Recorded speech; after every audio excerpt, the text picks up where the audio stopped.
Vous écoutez l'ambition au féminin, épisode 106. Mon nom est Tatiana Saint-Louis et j'anime l'ambition au féminin, un podcast pour toutes les femmes pleines de vision, de talent et de drive qui désirent redéfinir le succès selon leurs termes et leurs conditions. Chaque semaine, j'explore seule ou en présence d'invités les thèmes entourant la réussite professionnelle et personnelle. Mindset, productivité, leadership, branding personnel. C'est le rendez-vous pour réfléchir à la façon dont tu veux vivre ton plein potentiel et laisser ton empreinte dans le monde.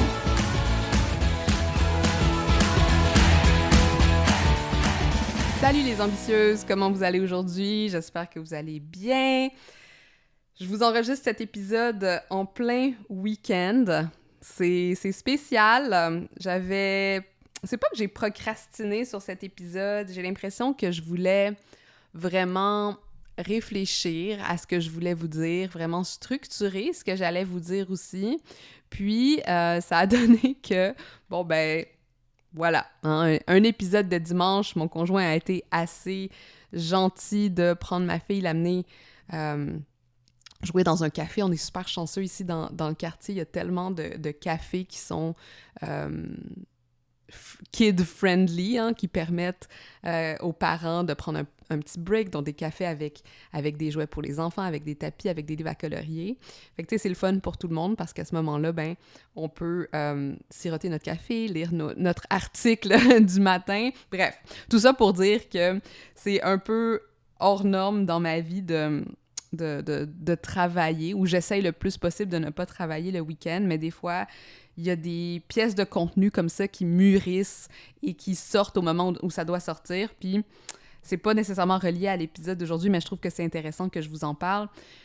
Dans mon cas, à moi, quand il y a une pièce de contenu qui a besoin de sortir, mais qui avait peut-être des blocages au niveau de la communication autour, ça me génère la même sensation que de l'anxiété.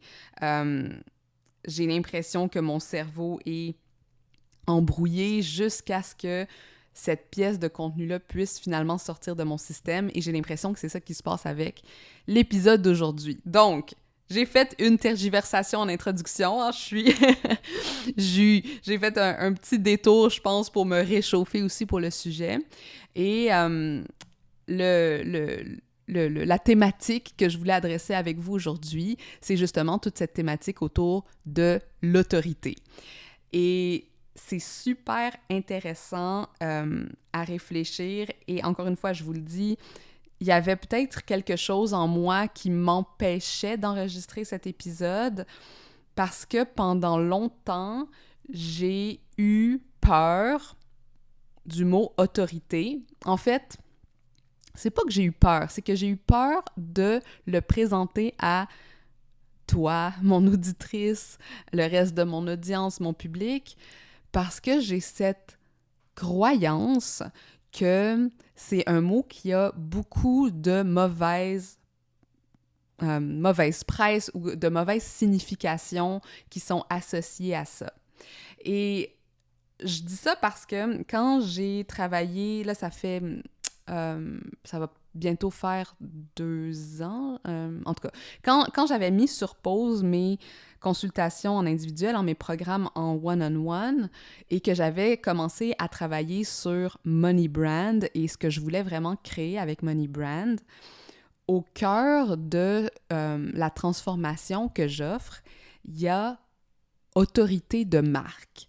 Et quand j'écrivais mes frameworks, quand je faisais ma modélisation de mon programme, quand je regardais les angles d'approche, puis que j'arrivais à cette transformation qui est autorité de marque, je m'arrêtais au mot autorité, puis j'étais comme, je ne peux pas utiliser ça dans le vocabulaire de ma transformation parce que, puis là, c'est pas pour insulter personne, mais tu sais, peut-être que j'avais pas 100% confiance que j'allais être bien comprise avec le mot autorité, surtout en travaillant avec des femmes, surtout en travaillant avec des personnes qui sont très performantes, hein, genre des high achievers, beaucoup de bonnes élèves aussi, des personnes qui, souvent, toute leur vie, ont été très aptes à suivre l'autorité, et à quelque part, l'entrepreneuriat devient une escapade, un échappatoire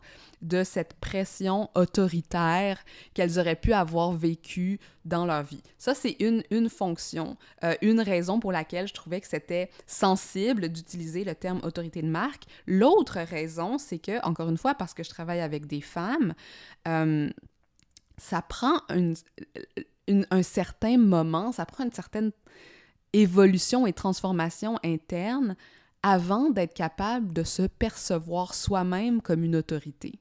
Puis ça, je pense que c'est la chose qui est probablement la plus difficile et qui représente un des plus grands changements de mindset quand on est une femme, de accepter ce terme-là pour se décrire soi-même. Puis c'est la même chose avec des termes comme leadership ou leader ou expert, même experte. Elles portent, tu sais, ces mots-là portent en eux un pouvoir, une responsabilité, une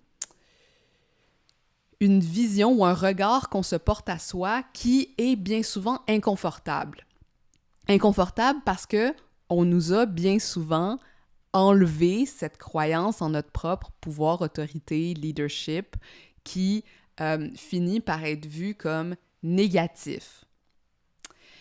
Et donc, la raison pour laquelle je pense que j'hésitais encore à enregistrer cet épisode, c'était que cet épisode allait servir pour moi à articuler comment je vois le terme autorité dans le contexte de quelqu'un qui se lance en entrepreneuriat ou qui manœuvre une entreprise. Hein? C'est pas nécessairement juste des nouveaux, là, parce que je connais beaucoup d'entrepreneurs qui, encore en date d'aujourd'hui, ont besoin d'affirmer davantage ou d'assumer leur autorité dans leur propre prise de décision et leur propre façon de gérer leur business. Puis c'est de ça qu'on va parler aujourd'hui.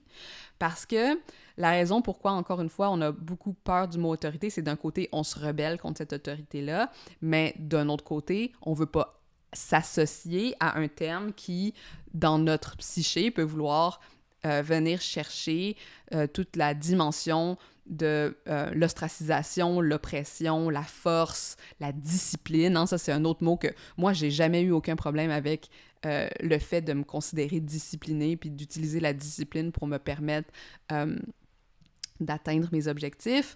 Mais, tu sais, tout ce champ lexical-là du contrôle, à quelque part, a quelque chose de très mal vu, du moins dans les cercles dans lesquels j'évolue. Alors, comme personne socialisée comme femme, hein, si vous m'écoutez, ça se peut que vous soyez socialisée comme femme, et si vous m'écoutez puis vous êtes un homme, il n'y a aucun problème non plus, c'est juste que peut-être votre relation au pouvoir ou au terme autorité est différente. Cette idée, genre, d'autorité, ben il y a un pouvoir oppressif, c'est celui qui dit ce qui doit être fait et comment ça doit être fait. Puis justement, ça peut susciter cette révolte qui a été répandue par la flamme entrepreneuriale. Une chose que je trouvais intéressante, par contre, en faisant mes recherches pour cet épisode, c'est que on va faire un peu de linguistique, un peu de sémantique aussi. Autorité, c'est un terme qui provient du nom latin auctoritas. Puis, historiquement, ce qui est intéressant, l'auctoritas romaine, c'était c'était le pouvoir, à quelque part, du Sénat.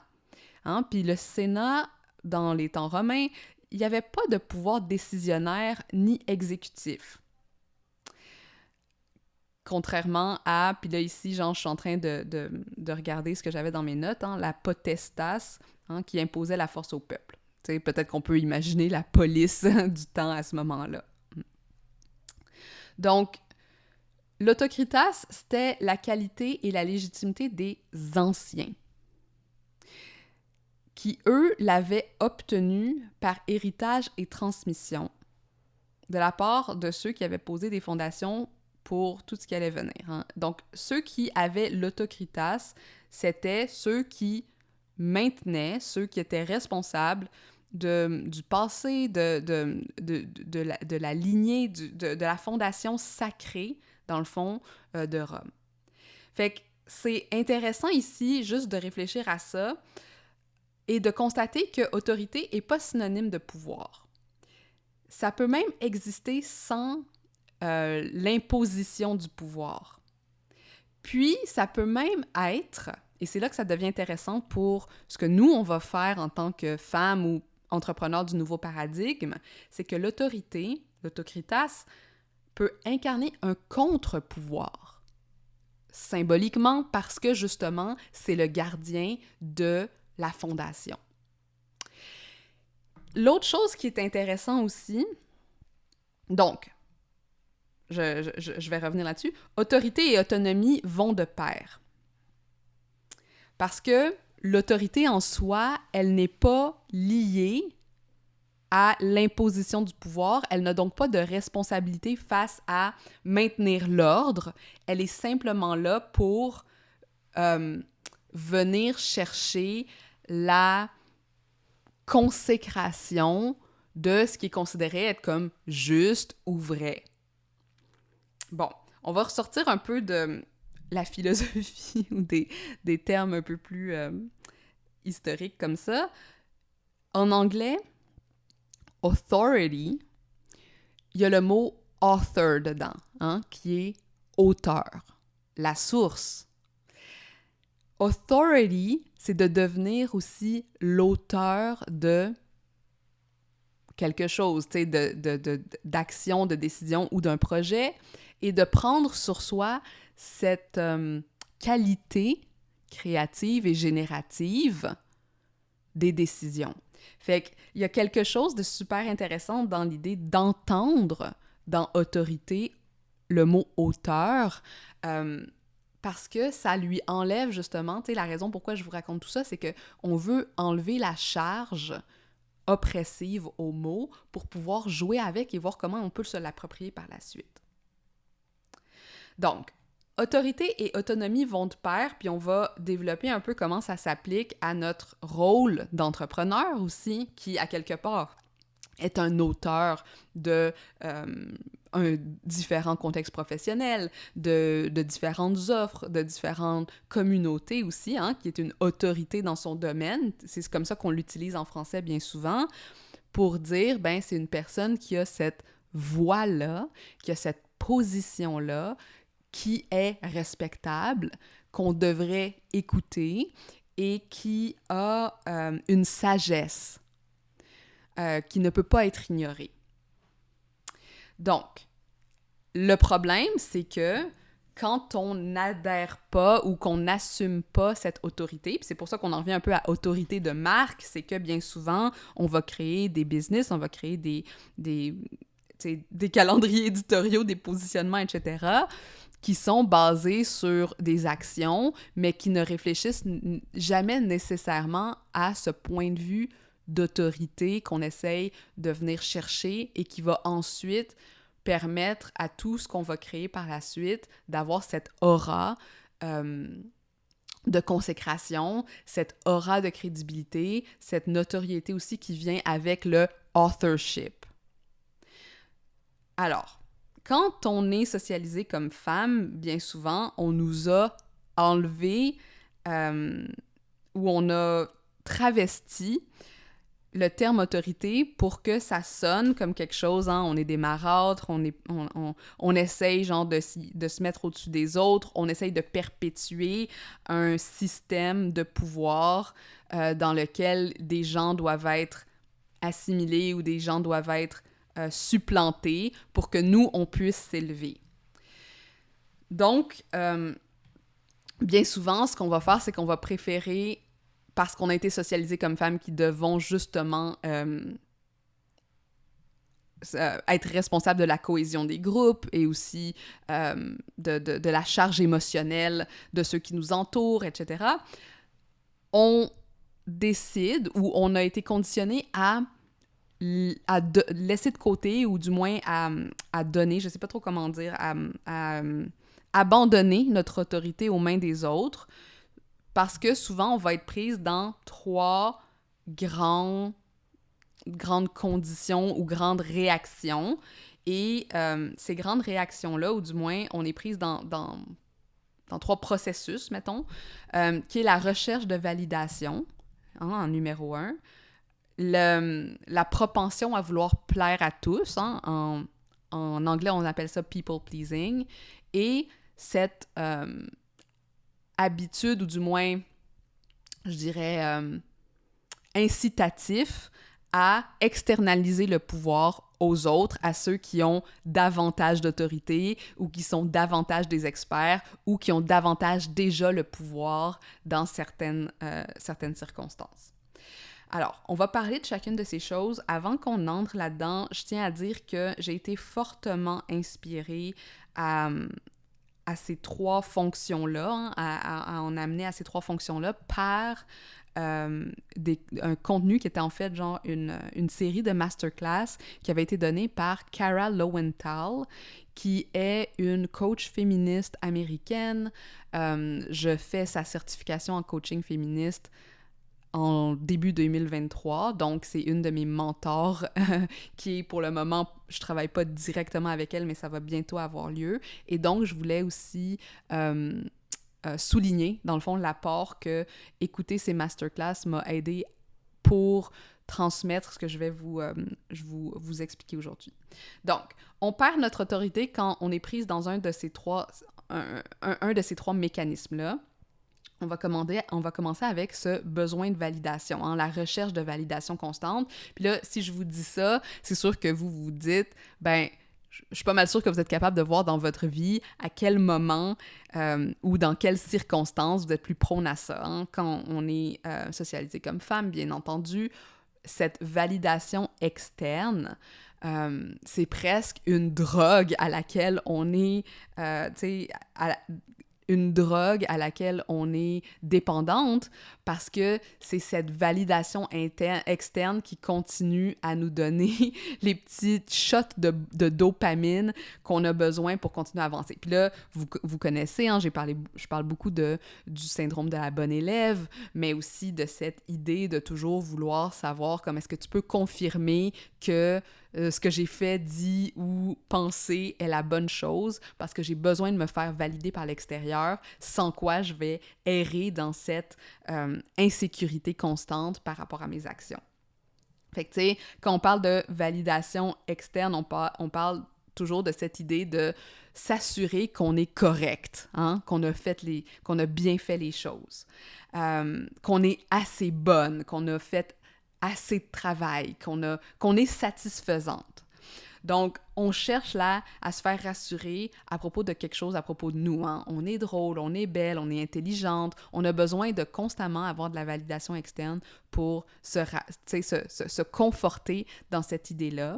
Parce que d'un point de vue d'ancrage de ses pensées, c'est pas encore intégré. On a besoin que les autres nous le disent et nous le répètent parce que dès que quelqu'un arrête de nous dire ça, soudainement, ben, c'est comme, est-ce que je suis vraiment intelligente? Il y a quelqu'un qui me l'a dit hier, mais peut-être que, ça comptait pas. En tout cas, bref, vous savez de quoi je parle.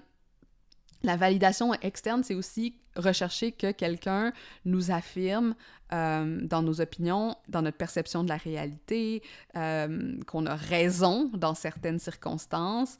Puis là, on parle de choses aussi larges que dire, est-ce que j'avais raison de être fâchée à mon mari quand il a dit ça. J'ai besoin que tu m'affirmes dans mon besoin de...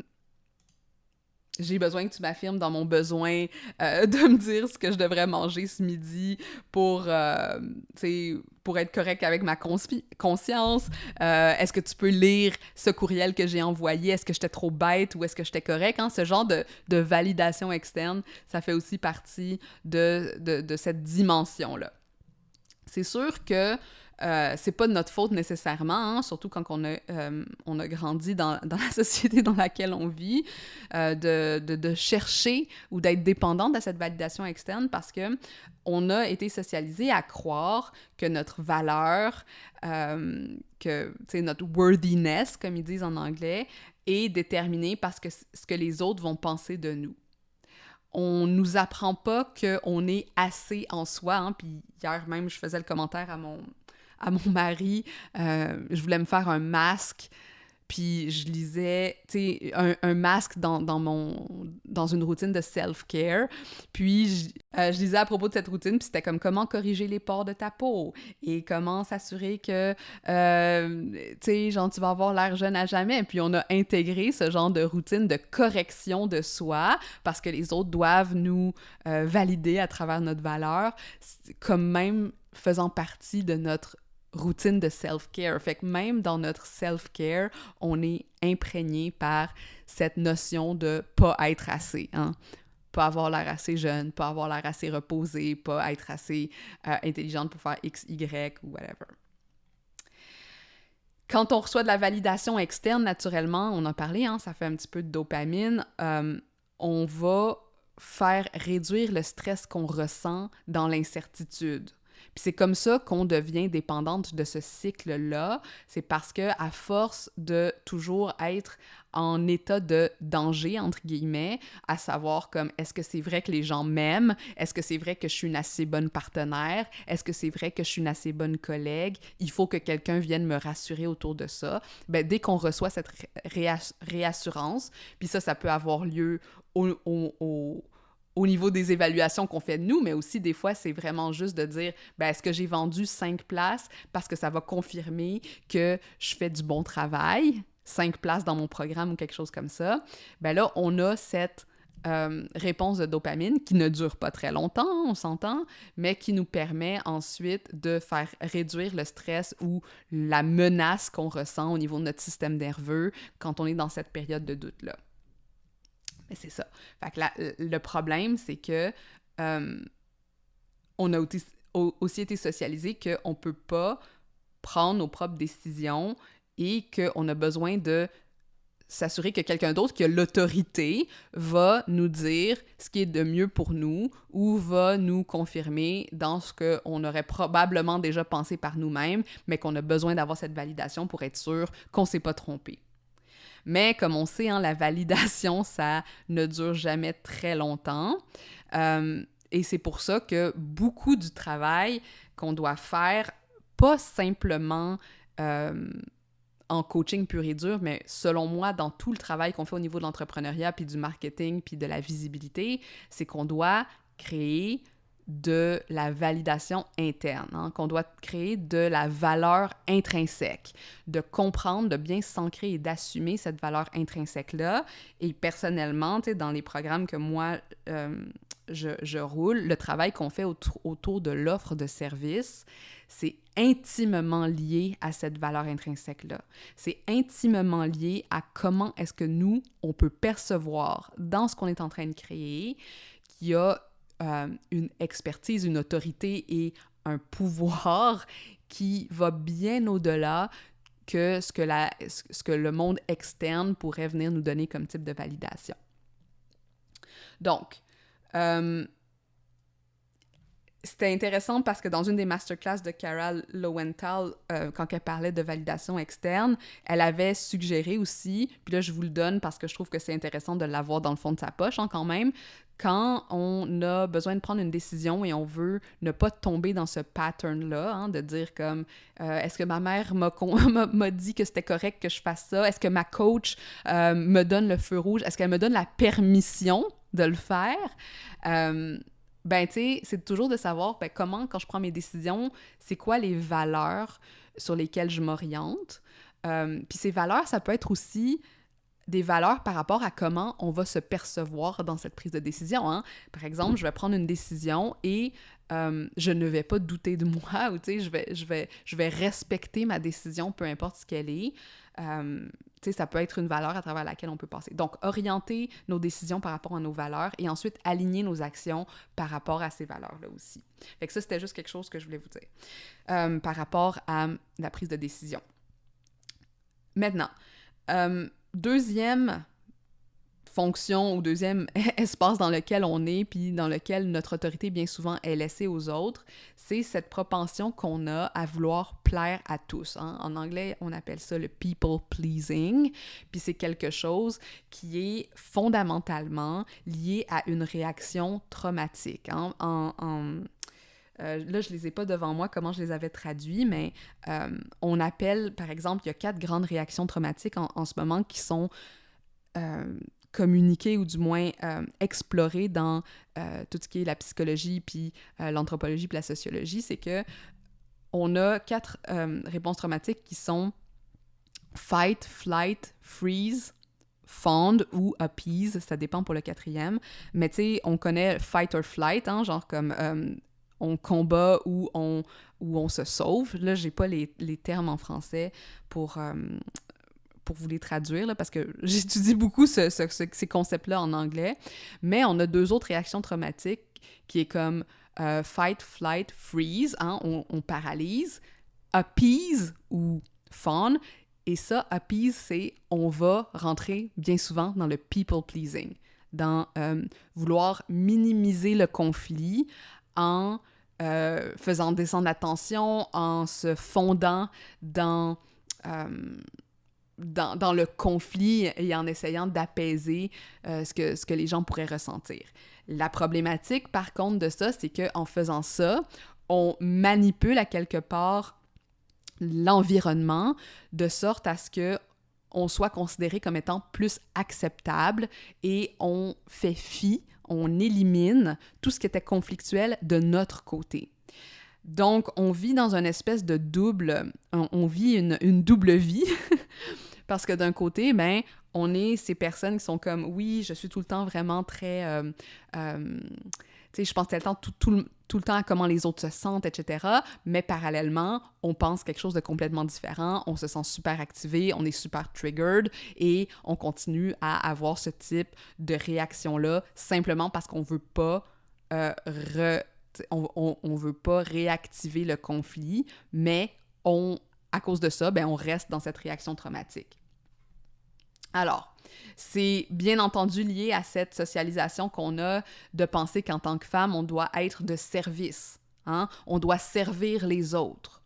Et ça, c'est une chose qui vient bien souvent en entrepreneuriat, c'est que, tu sais, on parle même de l'offre de service, puis une des grosses choses qu'on doit venir balancer, hein, dans le travail qu'on fait dans Money Brand, par exemple, c'est que oui, il faut être de service, mais pas que. La personne qu'on doit servir avant tout, c'est nous-mêmes.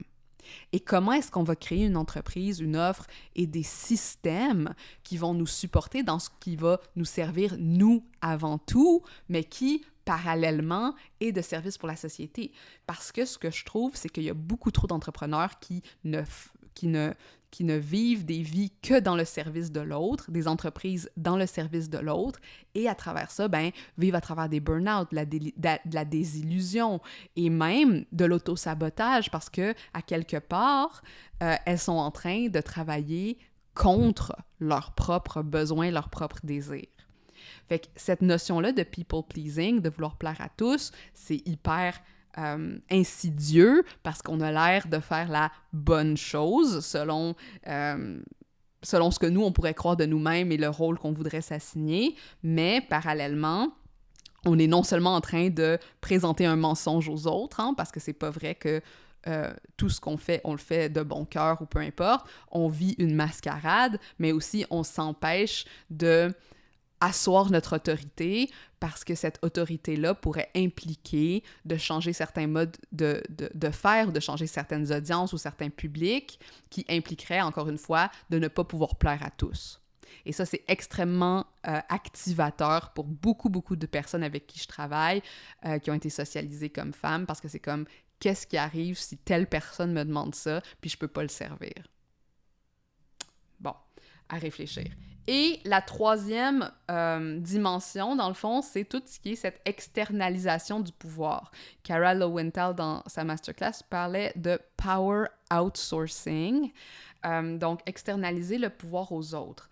Et je trouvais intéressant comment elle définissait le terme « pouvoir » parce que ça se distinguait un peu de ce qu'il y avait dans le dictionnaire, mais c'est cette habilité à influencer sa propre vie et ses propres résultats.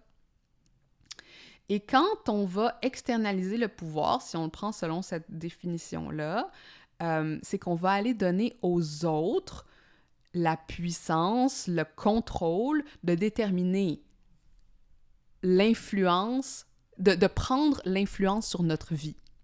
On leur donne le rôle et le contrôle de déterminer comment on va se sentir, à quel moment, comment on va réussir, qu'est-ce qu'on devrait faire. On est en train de laisser aller le pouvoir et l'autorité qu'on pourrait avoir sur notre propre vie aux autres. Et là, c'est super insidieux, puis peut-être que pour vous, c'est comme « Ah, mais non, mais moi, je fais pas ça, là. Genre, je suis indépendante et autonome de ma propre vie. » Et c'est là que ça devient intéressant à réfléchir parce que des fois, on le fait d'une façon tellement insidieuse, comme par exemple, on laisse le pouvoir, par exemple, à quelqu'un qu'on admire, hein, une autorité dans son domaine, une coach,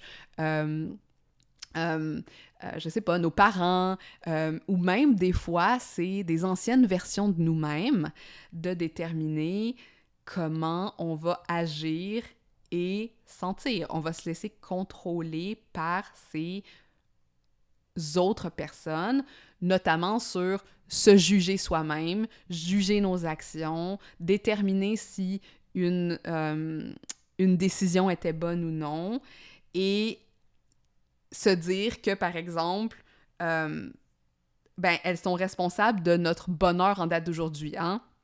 Parce que j'ai pris cette décision dans le passé, aujourd'hui, je peux pas avoir une business qui fonctionne parce que ma première business a foiré, puis voilà, tu sais, comme je suis un échec. Hein? Moi, entrepreneur, je suis un échec parce que dans le passé, j'ai fait faillite avec une de mes entreprises. Et donc là, on est en train de laisser à cette expérience passée le pouvoir de contrôler notre présent. De la même façon, je suis je sais pas moi, ma coach m'a dit de faire telle chose et ça n'a pas marché.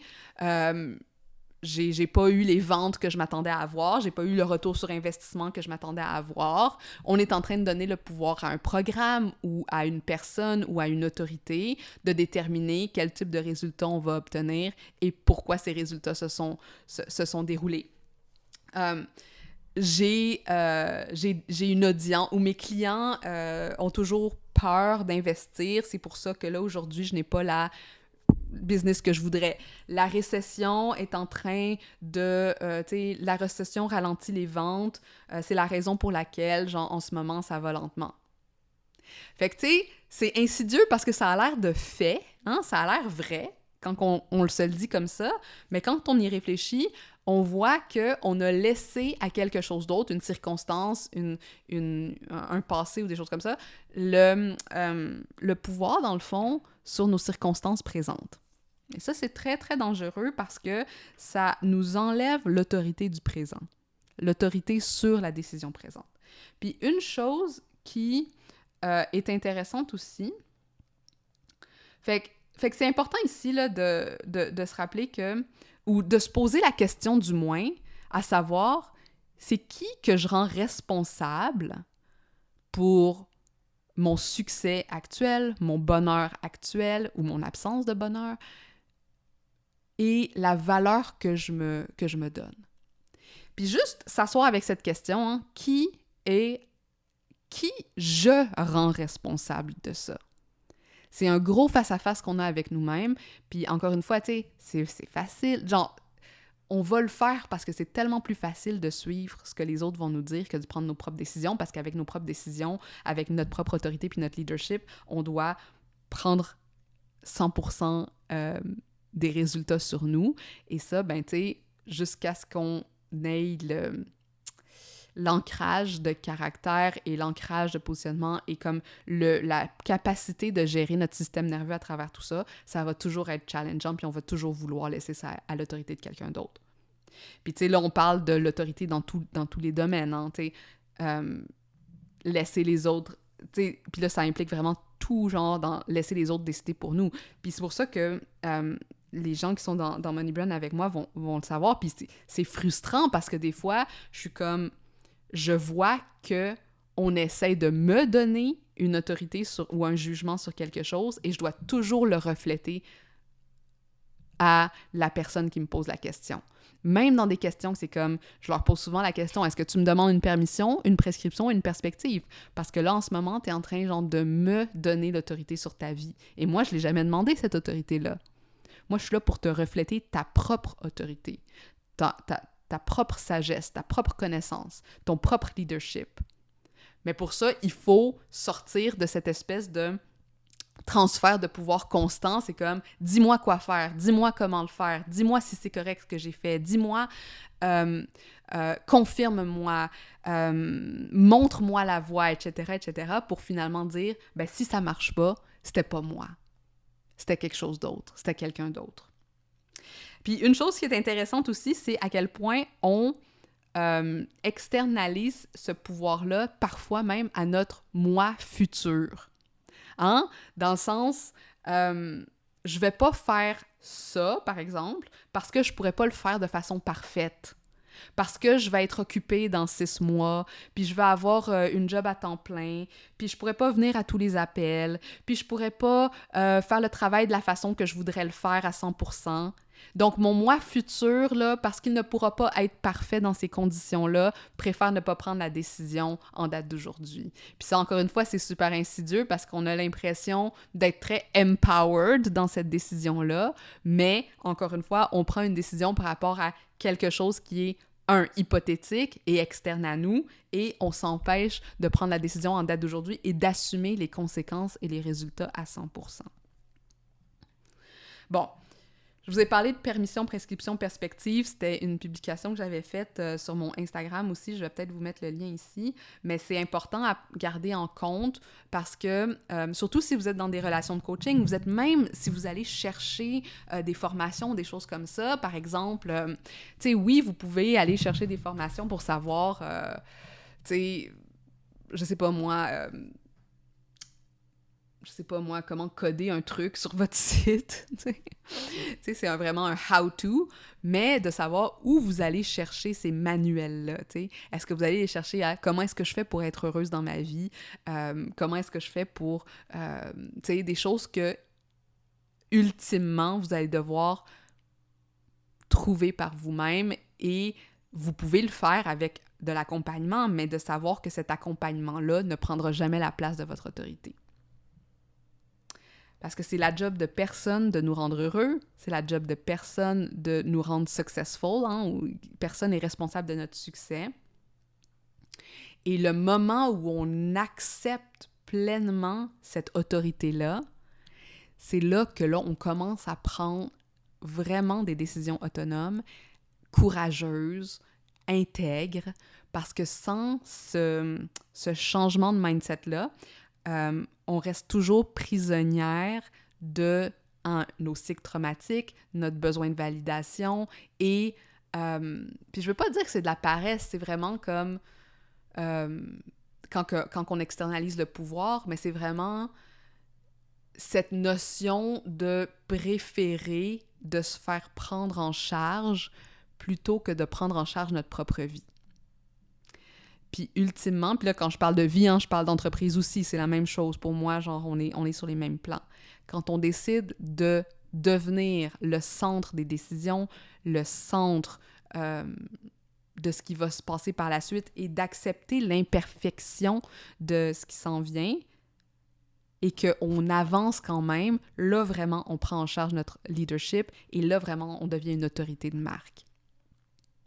Puis là, je vais vous envoyer vers si vous voulez continuer cette réflexion, il y avait l'épisode que j'ai enregistré il n'y a pas longtemps sur les décisions optimales, hein, parce que ça fait partie de cette même conversation-là, de extérioriser à une décision le pouvoir de nous faire sentir d'une façon ou d'une autre, ou de extérioriser aux circonstances, de dire, ben si les circonstances ne sont pas parfaites, je ne peux pas avancer, je ne peux pas faire cela, ou ceci ou cela. Et là, on laisse à un futur hypothétique le choix de décider pour nous de ce qu'on va faire dans notre vie.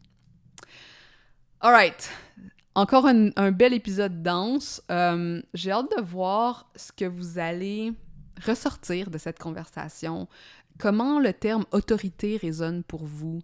Et surtout cette question, hein, à qui vous donnez l'autorité en ce moment, que ce soit en termes de je sais pas moi, décider là où vous devriez être aujourd'hui, ce que vous pouvez vous autoriser de faire parce que vous êtes trop nouvel entrepreneur ou vous êtes pas nouvelle pantoute, puis là, vous pouvez pas faire... Tu sais, comment est-ce que ça influence votre prise de décision, où vous allez chercher cette validation externe-là, ce people-pleasing, où vous allez parler à ce people-pleasing-là pour différer votre autorité. Parce que ça, c'est le travail qu'il faut faire. Et c'est probablement le plus difficile et le plus utile que vous allez pouvoir faire dans votre entreprise et dans votre vie at large. Alright, je vous laisse là-dessus et si vous voulez ouvrir la conversation comme d'habitude, envoyez-moi un message, mettez-moi un commentaire sous cet épisode et parlons d'autorité, devenons des autorités. Bonne journée là! Salut les ambitieuses! Si tu résonnes avec le contenu que je te partage ici dans ce podcast, alors c'est que tu es prête à entrer dans l'univers de Money Brand. Money Brand, c'est mon programme unique de savoir-être entrepreneurial qui plonge avec toi autant au niveau de tes stratégies d'affaires, de visibilité et de positionnement que de ton mindset d'entrepreneur pour t'amener à assumer pleinement tes ambitions, embrasser ton identité d'experte et connecter avec les gens qui ont le plus intensément besoin de savoir qui tu es. Money Brand, c'est pas juste un programme de coaching et des stratégies marketing, c'est aussi une communauté tissée serrée, des réflexions en profondeur, du support hebdomadaire, des rires, parfois des pleurs et des grands chamboulements qui vont te faire sentir pleinement en vie et pleinement épanoui dans ta business. Alors, si tu es prête à transformer ton entreprise en un véhicule puissant d'épanouissement qui feel aussi bien dans ta tête que dans ton cœur et ton portefeuille, la première étape, c'est de venir nous parler de toi dans le formulaire de candidature. Sache que remplir le formulaire ne t'engage absolument à rien d'autre que d'avoir un beau tête-à-tête avec ta business, ta vision et tes valeurs, en plus de te donner accès à mon atelier « Comment établir une marque à la hauteur de ton potentiel, sans compromis sur tes ambitions, ton lifestyle ou ta personnalité. » Pour envoyer ta candidature, c'est facile. Rends-toi sur aime-ta-marque.com/moneybrand. Je répète, aime-ta-marque.com/moneybrand.